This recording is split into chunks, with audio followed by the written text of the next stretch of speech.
Today, I'm going to show you how to set up a lead magnet in under 60 seconds. First, sign up to Claimful. It only takes a few seconds and it's free. I'm already signed in, so from the dashboard, I'll click New to create a new lead magnet. Give it a name. I'll go with Free Marketing Guide. The description tells visitors what they're getting. I'll keep it short. Grab your free marketing guide here. My lead magnet is a PDF, so I'll choose the File option under Content. You can also use an external link, like a Google Drive folder or a private YouTube video, or just show a message after they submit. Now I'll add a custom image to make the page look better. Give it a second, and there we go.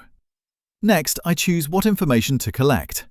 Email is on by default, but I'm also going to ask for their name and their primary marketing channel.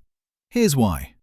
Let's say I offer consulting for both LinkedIn ads and Instagram ads. By asking this up front, I can group my leads and know exactly how to follow up with them. I'll add LinkedIn and Instagram as drop-down options, create the lead magnet, and done.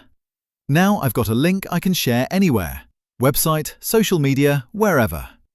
Every time someone submits their info, they show up in my leads table and I get an email notification. That's it. The lead magnet is live and working automatically. If you want to do the same for your business, head to claimful.co and get started for free. Links in the description.